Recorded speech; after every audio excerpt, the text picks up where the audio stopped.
Welcome, Hawks fans, to Talking Hawks. We love having chats about Hawthorn with connecting fans from around the world. And we are... There you go, Chris. Look at everybody, mate. Connecting Hawks fans around the world. We just love having a chat about the Hawks. We're going to look at a lot of things from tonight with the game to come. The game that was the big draw against the D's, Chriso. And, some of the ins and outs, injuries, and the like. So whatever is on your mind, Hawks fans, let us know. Drop in the chat where you're tuning in from tonight. But Chris, how are you, mate? I'm feeling pretty good. A little bit of media business going on, bit of jargon, but I'm just sort of trying my best to ignore it. And looking forward to the rest of the year and the kids developing as it should be. Yeah. Well, look, there's a lot of good signs there. And obviously it does really appear that the club, Sam, Clarko, even just embracing the youth policy, that's a clear alignment despite what might be in the media. But, it's probably just Caro having a stir. And we've seen a lot this week. But we'll let the fans chime in with their thoughts and big questions. But, mate, there's a few good ins. I think we've had a good performance this week. Ins. Hardwick, Scrimshaw, Wingard. Some pretty handy ins. Yep. Wingard or Wingard. Mate, he's a great addition. Oh, look, it's a big one. Yeah, coming off a hammy. So both him and Hardwick. So hopefully they can hold up.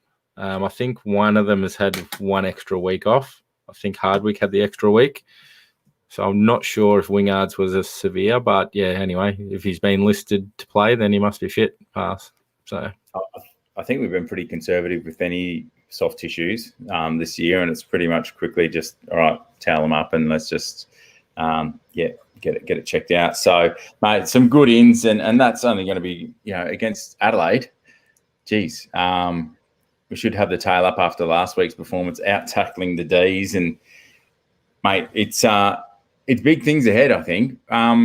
So let's start having a crack. The D's Hawks, Chris, totally surprised the football world. Did the Hawthorn Football Club? I don't think we're expecting it either. But it just goes to show when you combine together as a team, what you can do. That pressure was outstanding, and and we kept it up for 4 quarters. Really, I mean, we're probably a little bit slow out the blocks, but the endeavour was still there in that first quarter. We just didn't quite, execute properly going forward. Yeah, spoken like a true Clarko disciple. The endeavour. I think I was wrong. We had some tall timber coming into that game, and I just thought, is this tanking or what?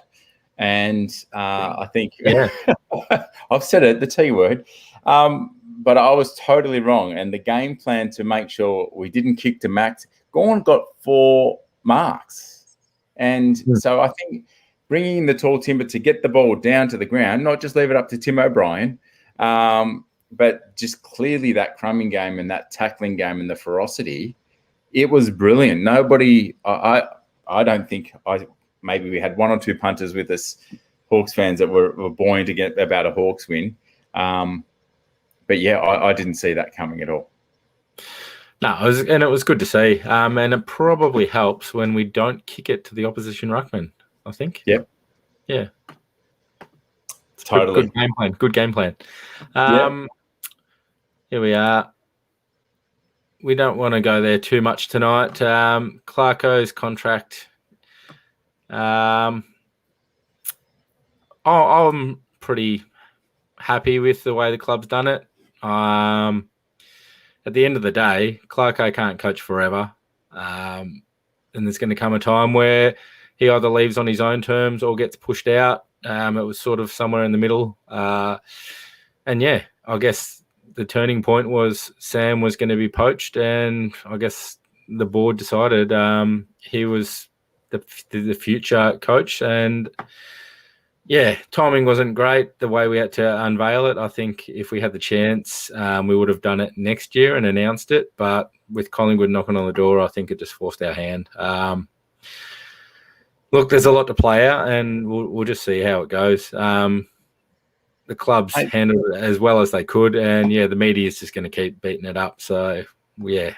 There's been a pretty consistent message, and one of the fans here talked about the board leaking like a sieve.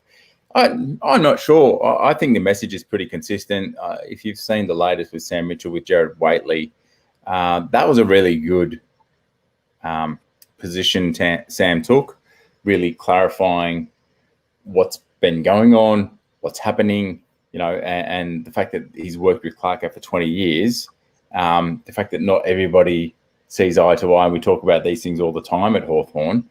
Clarko, saying to him in terms of some sort of succession plan, and, to quote it, Clarko rang me halfway through 2018 and said, it would be great for you to come back. It would be ideal if you took over from me at some stage. No promises, but it would be a great situation for us. So let's try and work towards that. With a working understanding like that, and the media will quote and misquote and all of this sort of garbage, and there's certain media that we know love to target success, the tall poppy syndrome. It creates headlines. If we're talking about them, we're giving it oxygen now, sadly.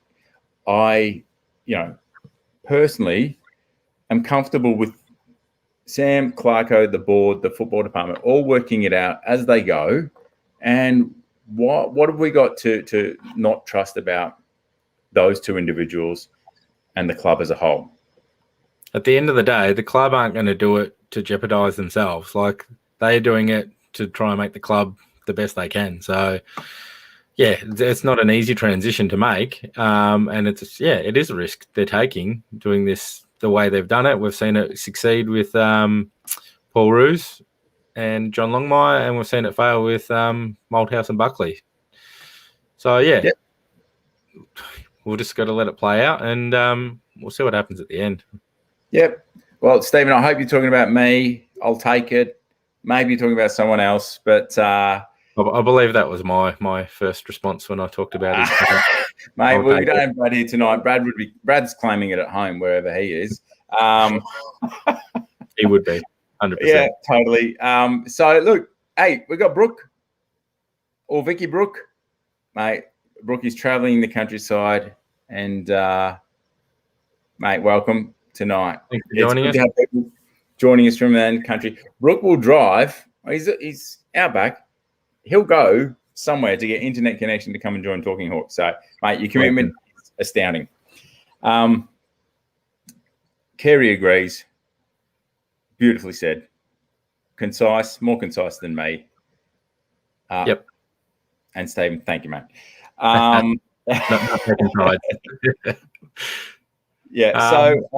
This is a really good point. So if Sam talked about it being brought forward as well, and it's just a whole lot of hot air going on when it you just touched on it, Chris. Every coaching appointment, well said, Fred, there's a risk, and somebody at some point has to let go. It seems like Clarko, I think it was Gary Lyon talking about, and apparently he's quite good friends with Clarko. Just when Clarko had lined up, Hodgie, Mitchell, Lewis, it's time to consider other things. When it's Clarko's time, he's taking it on the chin, and looks like Clarko's sitting firm for next year. So risk, it gives just Sam that brilliant window of time to be able to take what he does from Clarko. I would not be concerned if Sam puts the hand up and says, do you know what, I got it from here, at some point next year. I'm sure it would be under agreement, but that's my opinion. Yeah. I just like you said, there's certain media saying, yep, it's not going to work. This is going to happen. Clarko's going to go to Collingwood, this, that. But then you got others saying, yeah, we support it. We think it's going to succeed. So it's like, it's just an opinion. Yeah, it's not going to be perfect. Like you said, then they don't see eye to eye on certain topics. And that's a strength, really. Like I said, it's working through those different views and trying to find the best solution. So, yeah. All right. Enough about the coaching. It's going to go on every single week. So, just to finish it off, like Sam said, if Hawks win, they're going to be like, oh, why is Clarko leaving? And then as soon as they lose, they go, oh, yeah, well, Clarko should be out and Sam should be in coaching. Oh, it's just, you can't win. You can't win. No. So, look, back to, the Hawks days. Let's just get stuck right into that. That was just a master stroke. It was a committed group, a playing group, following a game plan, out-tackling the Ds, one of the best defensive units in the league. Petrarca by halftime had 15 contested possessions. That was curbed, but some of their, Oliver, some of their really strong players, we really nullified that through the tackling pressure, and just not that it was necessarily awarded either, but for the number one on the ladder to be challenged like that, and you saw it in their body language by the end of the game, they were devastated that they'd given up something to, it was a draw at the end of the day, which felt like a win to the Hawks, and some really good upbeat Hawks by the end of the game. But what were some of your main takeaways, Chris? Like you said, it was just we let them go in that first quarter too. So to get out to 20 plus points, whatever it got to, and just to claw it back and not to give up, they just, like you said, that consistent pressure, and like you said, it just constantly, we out tackled them. So that was the key. If we could just bring that every week. Yep. But I guess we weren't even silky smooth going forward. We just made the best of our opportunities. And you look at the goal kickers. I mean, Breust had 3, Lewis had 2, because he missed a couple that he could have kicked, I guess, 1 goal, 2. But when you're adding goals from Tom Mitchell, Worpel, huge. We've been missing goals from the midfield. McEvoy as well, Howe, Phillips, and Moore. Big takeaway, Tommy Phillips. Game of the season. Yeah. He's definitely his best of the year, I'd say. And just some positive things from, players like Moore did some very important things. Probably, I don't know what his possessions were for the total game, and they might not have been high, but he had some important influence on the game. Moore, he was 12 disposals, 6 tackles. So there you go. Equal second for tackles, and he's done enough this season, and even just the goal kicking across the year, his accuracy, he's really pulling his weight, even though he might have fewer possessions. For mine, Breust, yes, the sealer, but to be in the positions, play the numbers game, to kick 3 goals, he's high for the season. It was vintage Shields. Vintage Breust. Both of them as well. Shields a bit. Yeah, look, he was up on his turnovers, but 24 disposals and 526 meters gained for Liam Shields. He's not just handing over the baton to the youngsters. Let's say that. So I think he's really holding his own, despite his form in different games being a little bit up and down. But to rise to the occasion, I was really proud to see that sort of effort being modelled in front of the youngsters. So probably the other big thing to take out of it was the backline. When we're missing Sicily, Impey, who is there? There's about 5 or 6 of our best backmen out. CJ, Scrimshaw was out. Yeah. So it goes on. Probably our starting 6 are out. Virtually, Hardwick. So that was a phenomenal performance to be able to stop Melbourne, and also like you said, it's probably one of our higher scores of the year, I think, because I think you were saying to me, whenever we score, what was it, 90 odd plus, was it? 86. If we've scored 86 points, we've won this season. Yep, and we were very close. So And potentially, yeah, we could have won that quite easily, and also we could have lost it. But yeah, like you said, you take away what you can from it, and a draw. Like you said, you've seen their Melbourne faces; they were shattered, and you've seen the Hawks guys, and they were smiling. So it was a win for us, I think. Yeah. Look, one more. Will Day, there we go. Will Day's the other boy. Thanks, Adrian. The veteran Burgoyne, just leading the charge, maybe not on disposal with 13, but 9 tackles. Yeah, huge. If you're still doing that at that age, that's incredible just to set the scene. So Mitchell, Moore, O'Meara, Shields on 6 tackles, Bramble 5. Bramble got a lot of comments here from the fans, just loving what he's doing. So it's brilliant. There we go. Jeff's recognised it. Sorry if that's been up. Yep. Good stuff. So, look, I'm buoyant that a young team can do this. With a focused game plan, there's a communication piece between the coaching, the line coaches, the head coach, and then being able to execute. But the fact that there's the hunger and to take it to, a seasoned, the D's aren't a pushover. And in the first quarter, to back it up again, Fremantle game. Yeah, we got hammered effectively. I went into that Fremantle game thinking, this should be a really good game. This should be really close. And then got smashed to come out and draw with the top team, who's virtually premiership favourites. Yeah, yep. Massive. And you talk to the defensive 6 and the inexperience. I think there was something like 10 players with under 25 games or 20 games. But we've repelled 58 inside 50s from the Ds. We've had 50. So 8 more, and we've still ended up drawing that. So there's some really, I've heard it multiple times through the season, talked about the little incremental wins. What are we recognising?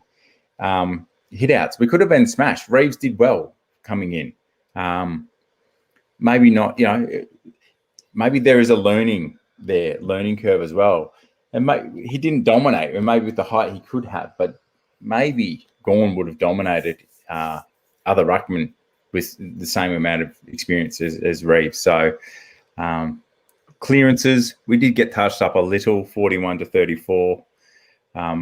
Around the ground, though, stoppage clearances was 25 a pop. So the centre clearances, they just stitched us up a little bit there, 16 to 9. So I was pretty comfortable that, we had a really good game plan. We stuck to it. We got blown out in the first quarter. And just to claw it back, phenomenal. And the goal kicking accuracy had it, back to the heyday.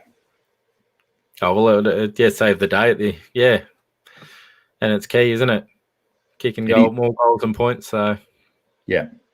I mean, but tackles 81 to 60. Just that's really where I actually was expecting Melbourne to fight back sooner, harder, and we just had it on them. We consistently, we're going at them. So it's great to see. I'm pretty buoyant, which is I'm worried about our boy DGB. He's kamikaze. Oh, he's a bit of a worry, isn't he? But where was the comment earlier? Very, very early. Sorry. I've lost it. What are you doing? There it is. You got it? No, I'm just. Oh, hold on. No, I've missed it. Sorry, there was a reference to Ruffy. There you go. Thanks, Lauren. Get around that. Take out the big Ruff. We'd love to get him on. If you're watching this, mate, it's your time next week. Let's do this with the fan. Oh, go on. Yeah. The stinger. The instant thought was, oh no, he's done a shoulder. I was like, the heart was beating, and I was very relieved when he finally shook it off and told the trainer to go away. I'm staying on the ground. Yeah, I went off, didn't he? The commentator. He went down to the rooms. Are you sure? Yeah. Okay. But the commentators, and it might have been, I forget who was commentating, but someone who'd had a history with shoulders and said, nah, it's just a stinger. It's just a stinger. He's shaking it off. And I was like, I think you're right. Yeah.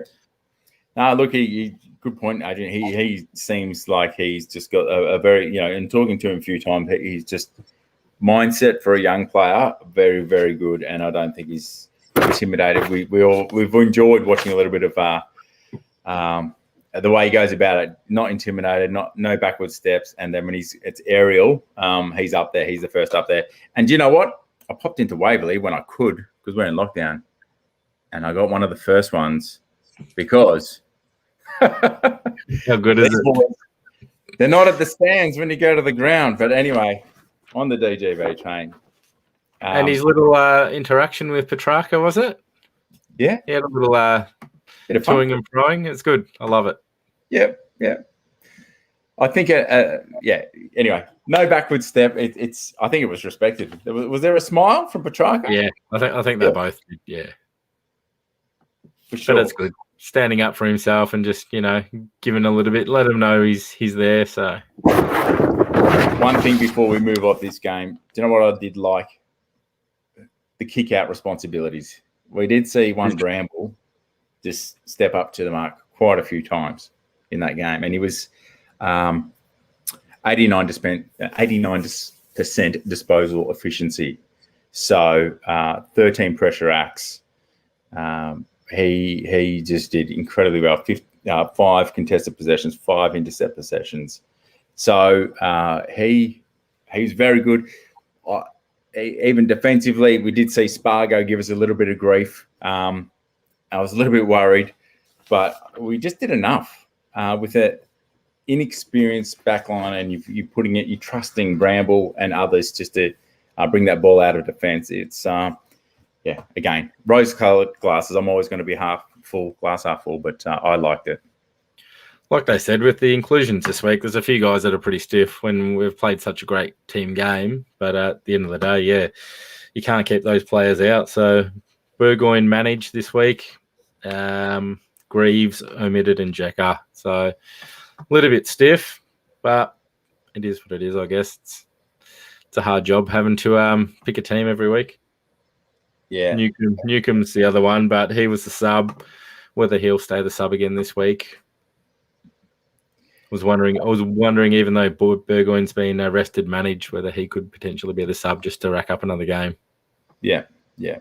Look, it's interesting. I think how much time do you give to Jekka? There's a few that join you there, Fred.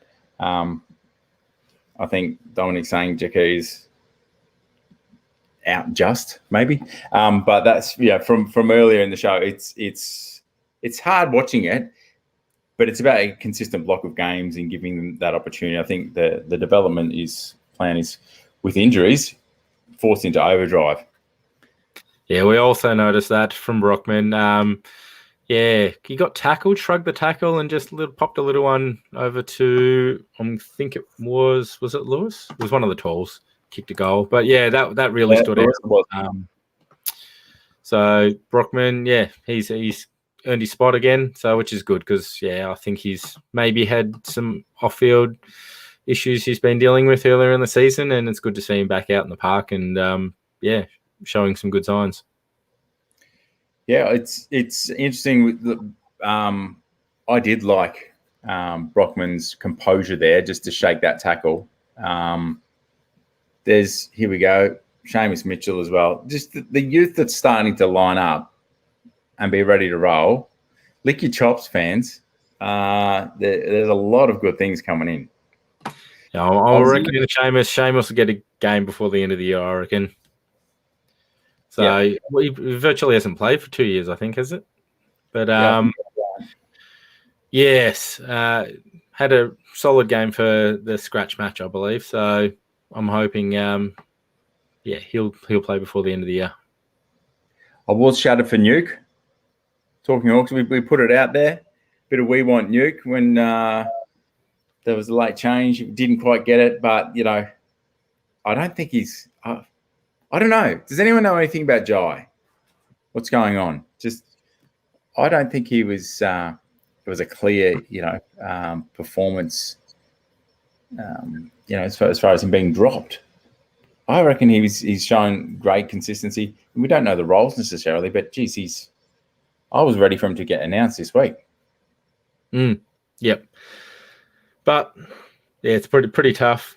Pretty tough at the moment, even though we're sort of, struggling at the moment. But there's kids knocking on the door, and you can't put them all in. Yeah. Well, we're having a crack, and then we're drawing with the top team. But look, let's move on. Box Hill.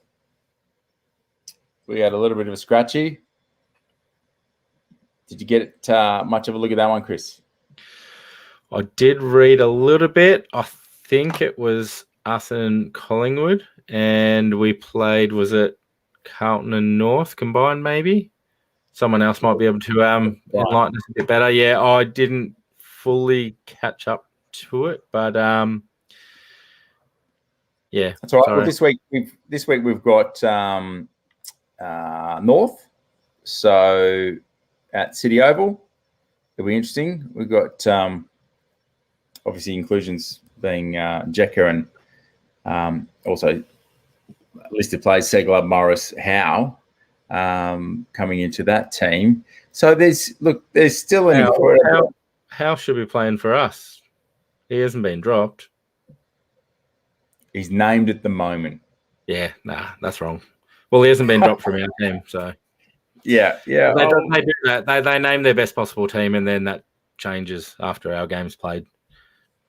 There's usually a stacked extended bench on Box Hill, but look, it's good to see the VFL team, the mighty Box Hill Hawks, getting up again, sticking it up, COVID and lockdowns. But so look, injuries, we've covered that off. It's nice to see some returning quickly as we look at this week. Any thoughts on, is everyone else that's still currently injured, Chris, do you see them staying in cotton wool? At this point, there's a couple of serious injuries like CJ with the I think Will Day's only due back for the last game or two, and I just don't see any reason to play him. Just let him. Does anyone disagree? I'd be interested if anyone disagrees. Do you keep getting games in? Do you keep building the chemistry?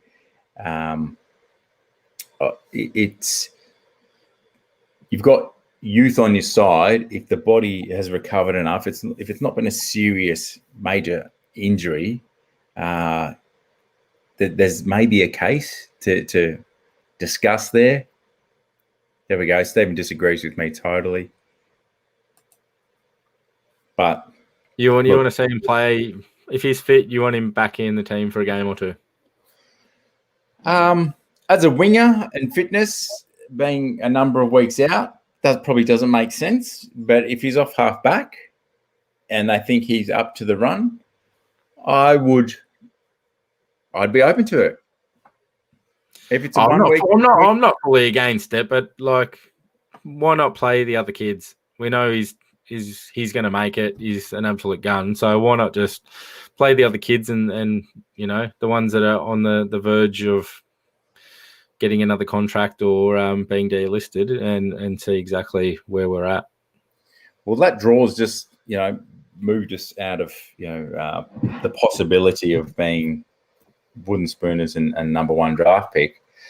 We've had that little bit of a discussion, so we won't go there again. But here we go. Get them 100%. I agree. We want to have a good tilt next year.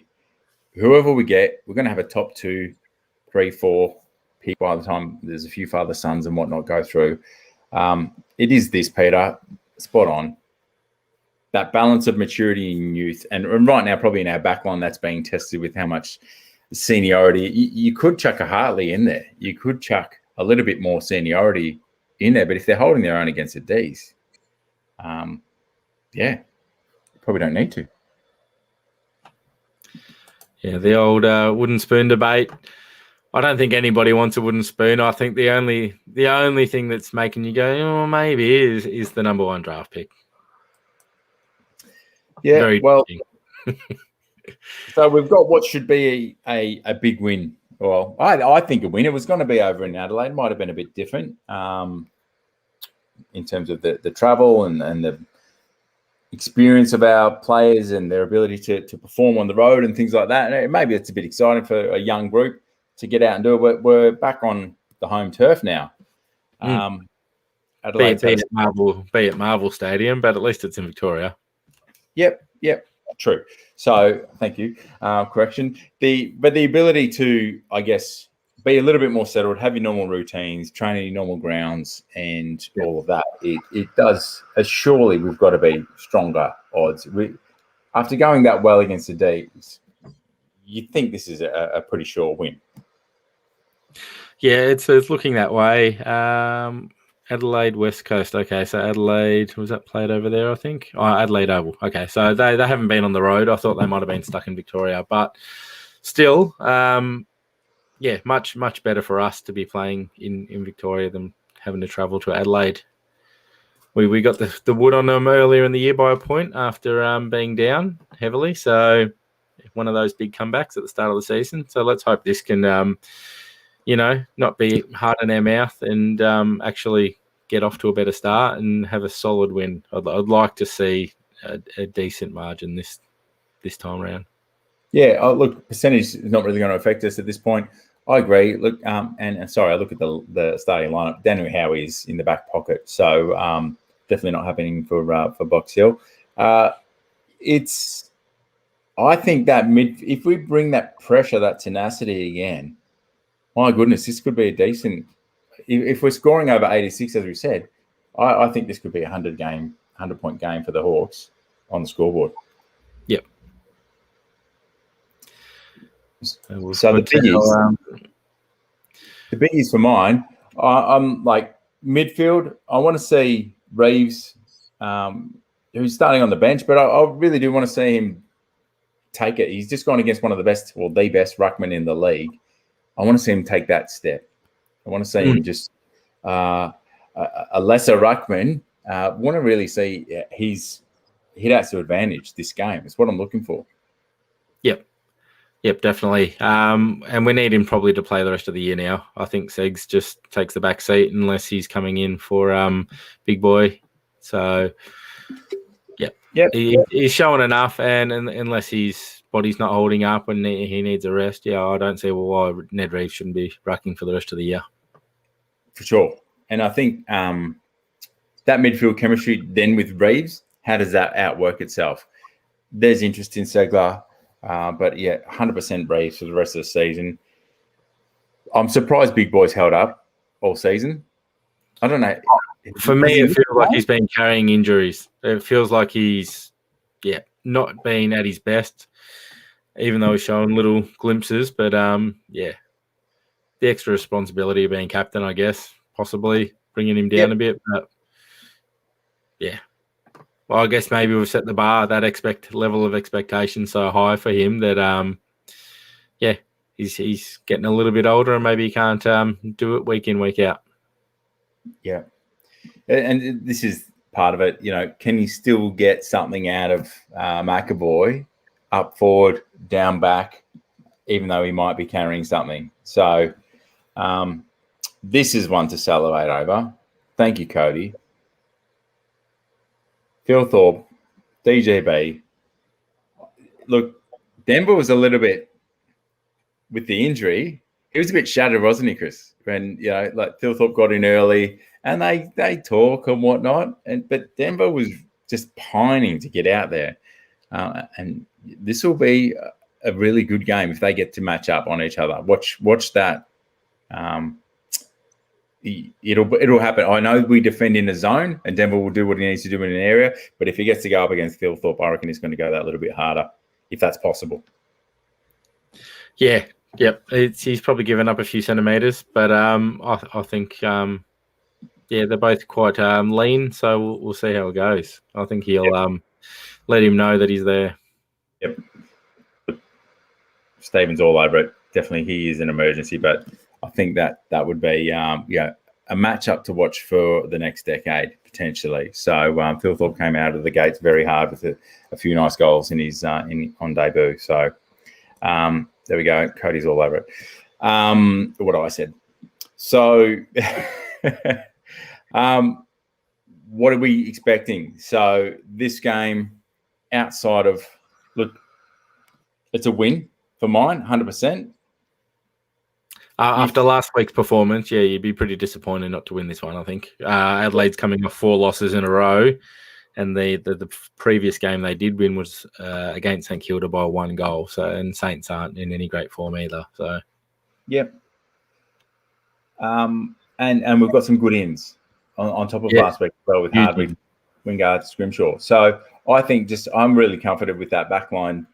Seeing Scrimshaw come in and Hardwick, that's just phenomenal. So good luck, Crows. But for mine, let's just go to the margins, Chris. I think here we go. Big calls, and I'm going back to the early Crow while we do this. Fans, let us know who's going to win by what.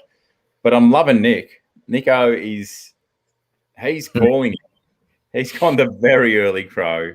Very excited. Feel free to get a tattoo and post it for us. But yeah. Chris will match it, and we'll get you on the show together. I'll get it after we've won the flag. All right. Chuck your margins up. I'm going to say, like I said, I'm going to say what I want, because I said I'm expecting a bigger margin than our last time we played them, which was a point.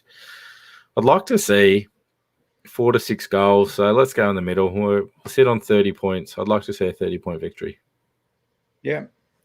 Mate, I'll just go on a tad more conservative. I'm going 24, but still four goals in the day and age that we're playing. I think we are Peter's bullish. That's Brooke, aka Vicky.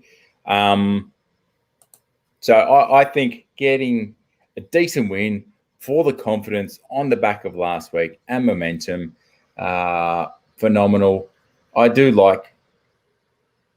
like to see someone kick a bag, not just Smalls. So we've got Cozzy. Maybe it's Cozzy's time to really light it up. There was an article where he's had as many shots, 39 shots on goal, same as Breusty. Brewster's shown him how it's done, but we do have Dylan Moore, who's also on 21, the same as Cozzy for the year, goals, that is. And Moore, I think he's only kicked 8 points, 21 goals, 8. So let's hope this is the game where some of these forwards, the connection out of the midfield, we can really have a day out. Give them a bath. We'll send out Adelaide might not even get to be sent home. They might have to stay here and suck it up. But all right. It's looking pretty convincing. Sounds like everyone's on board. What was the other thing? Yeah, just looking back a couple of years when we come home really strong with a wet sail and won, 5 of our last 6 games or something. I've just got that feeling about it at the moment. So after beating Melbourne, and it would be a really good momentum going into next season if we can come home strong. Yep. Clarko's done it year after year after year. Like last 4 to 5 games, it's get the tail up, bit of momentum, bit of hope into the next season. Get the youngsters, probably the hungry ones, get them some games too. That's what he's done in years gone by. But I think now it's that's happening. So if we're already just build on the momentum. Yep. We'll work out the best talent that we get with the draft pick. I don't think you need to worry about it too much, to be honest. Jim's a late starter. Good morning, Jim. And we will. Good morning, good afternoon, good night. Watch it back, Jim. It's all here. But Hawks looking strong for this week. Continue to support the club. Ignore the crap in the media. We're hoping to get a couple more players on, former players, premiership players, to have some good chats with you all. I'm trying really hard to see if we can get even a current player or two, but we'll see what we can do. There's a lot going on. It's interesting times in lockdown. So to all the states that are locked down, stay safe, be well, enjoy the Hawks this week. I hope I can hear you from little old Melbourne where we are. Chris, any parting thoughts? Not really. Just our boy Denver. He's he's showing us glimpses. I just want to see him go out and have a super solid game. Just to set a standard even higher. Yep. So go on, Denver. Get out there and give us your best, mate. Yep, mate. Just don't go too kamikaze. There's some good parting thoughts on matchups there, but yeah, look, let's get behind them this week, Hawks, and have a good week.